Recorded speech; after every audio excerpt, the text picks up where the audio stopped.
La parole de Dieu est un trésor inestimable. Ne laisse pas ta Bible fermée. Oh non, non. Lis-la, médite-la, nourris-toi. Lis-la, médite-la, nourris-toi. Bonjour.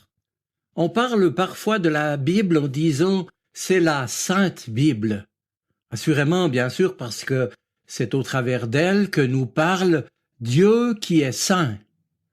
Et l'apôtre Paul, s'adressant quant à lui aux chrétiens, leur écrit qu'ils sont eux-mêmes saints. Mais qu'est-ce que cela veut dire? En fait, le mot « saint », en hébreu « kadosh », signale au départ ce qui sort du commun, ce qui est séparé, en opposition à ce qu'on appelle le commun ou le profane, à savoir ce qui est propre à notre propre réalité humaine. Saint, c'est donc dans la Bible le qualificatif qui s'applique à Dieu seul.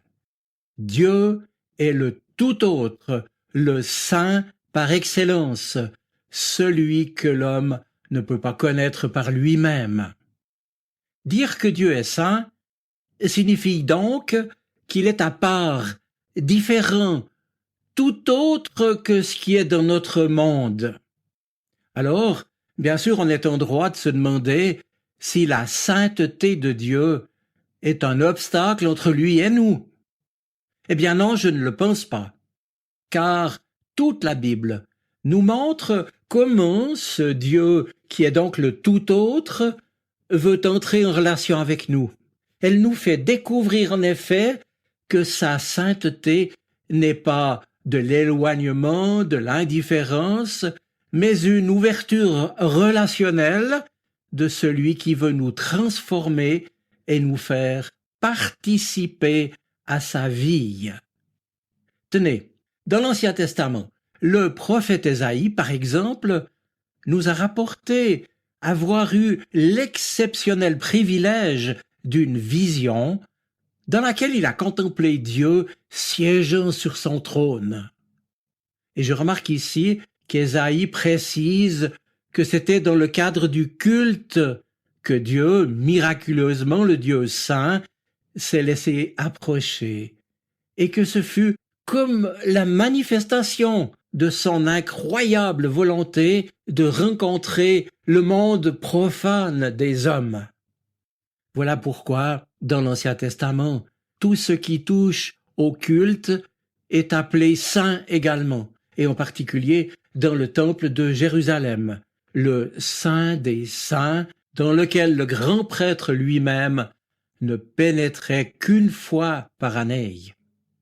Or, rendre un culte au Seigneur et s'approcher de lui avait été rendu possible parce que Dieu lui-même avait conclu une alliance éternelle avec le peuple qu'il avait choisi, Israël.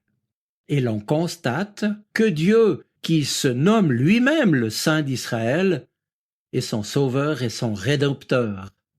Car c'est bien ainsi qu'il a manifesté sa sainteté qui, en ce sens, est un quasi synonyme pour dire sa gloire. Oui, dit en d'autres mots, la sainteté de Dieu se révèle tout particulièrement dans l'amour qu'il a pour les siens. Et c'est en quelque sorte pour nous anoblir que Dieu nous appelle et veut nous faire participer à sa sainteté. Bref, dans la Bible, la sainteté désigne d'abord Dieu, je le répète, dans ce qu'il est, dans son altérité, et ensuite, par extension, l'adjectif saint s'est appliqué aux personnes en relation avec lui, et même aux objets mis à part pour son service, comme l'arche de l'Alliance dans le temple. Maintenant, le Nouveau Testament nous montre que Dieu lui-même a voulu se faire à ce point proche de nous qu'il s'est fait homme, naissant, vivant et mourant comme un simple homme. Jésus, Fils de Dieu, qui pourtant partageait avec Dieu son Père la sainteté divine, s'est donc fait homme pour partager notre existence humaine et nous montrer le visage de celui qu'il est venu nous apprendre à découvrir comme notre Père, un Père plein de bonté et de bienveillance. Dieu est saint, mais il nous rejoint avec tendresse et amour. Les évangiles nous rapportent aussi qu'habité par le Saint-Esprit de Dieu, Jésus l'a donné en partage à ses disciples, puis aux chrétiens réunis dès la Pentecôte. Ainsi, le Dieu saint nous aime à un point tel qu'il veut habiter en nous.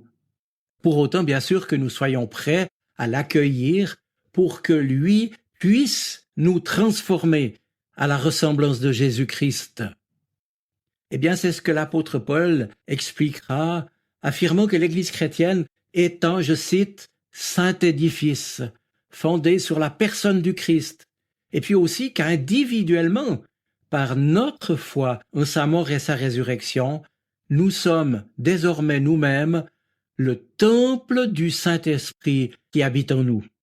Dès lors, écrira Paul en Romains chapitre 12, « Puisque Dieu est plein de bonté pour nous, je vous demande ceci, offrez-lui votre personne et votre vie tout entière.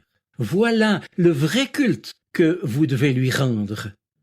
Alors ne suivez pas les habitudes du monde où nous vivons, mais laissez Dieu vous transformer en vous donnant une intelligence, une mentalité nouvelle. Ainsi, vous pourrez savoir ce qu'il veut, ce qui est bon, ce qui lui plaît, ce qui est parfait. » Fin de citation. Mais on pourrait ajouter ce qui est donc conforme à sa sainteté. Alors dans cet esprit, permettez-moi de citer les propos d'un chrétien engagé qui disait « J'ai appris à me méfier de vouloir la perfection. J'ai simplement choisi la sainteté, parce que c'est Dieu qui me la donne. La perfection, elle est toujours à venir, elle ne sera jamais atteinte, en tout cas, ni par moi, ni par mes efforts. Mais la sainteté, elle m'est donnée, pour maintenant, pour tout de suite. On est humilié quand on se croit quelqu'un, mais on est humble quand on accepte d'être un pauvre et de recevoir. Cela dit, la sainteté de Dieu se révèle bien sûr aussi dans le refus du mal, dans la défense de ceux et celles qui sont pris par la violence, l'injustice et la misère. Et la Bible proclame que même dans une existence cabossée par la violence humaine, c'est la rencontre avec le Dieu d'Abraham et de Moïse qui donne sens à notre existence. Car Dieu entend la souffrance de son peuple, nous est-il rapporté. Et plus encore, il s'est fait homme en Jésus-Christ, je l'ai dit, pour mourir innocent sur une croix, par amour pour nous.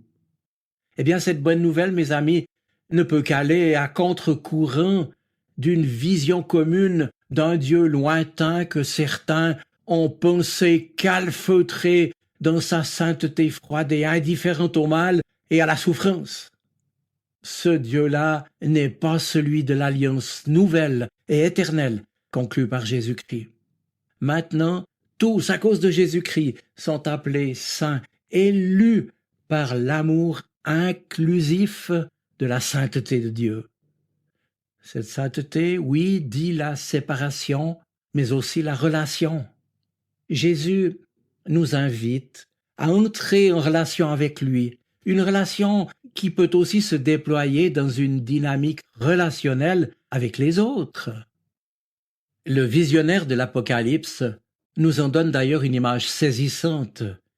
Lui qui voit une foule immense, dit-il, si grande que nul ne pouvait la dénombrer, de toutes nations, tribus, peuples et langues, se tenant devant le trône de Dieu, lui rendant un culte nuit et jour, et les anges proclament « Saint, Saint, Saint est le Seigneur ».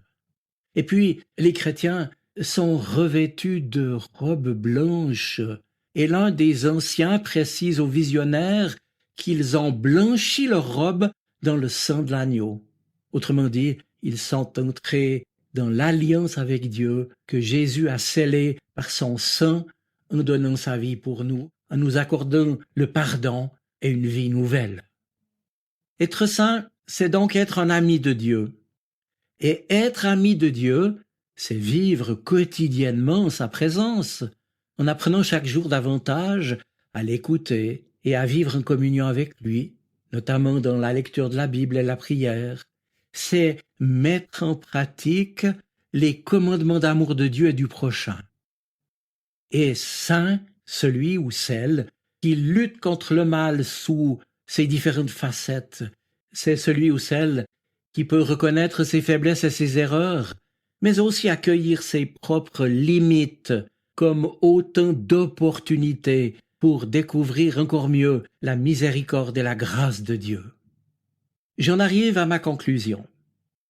La sainteté ne se manifeste donc pas nécessairement à travers des choses extraordinaires, mais avec l'aide du Saint-Esprit.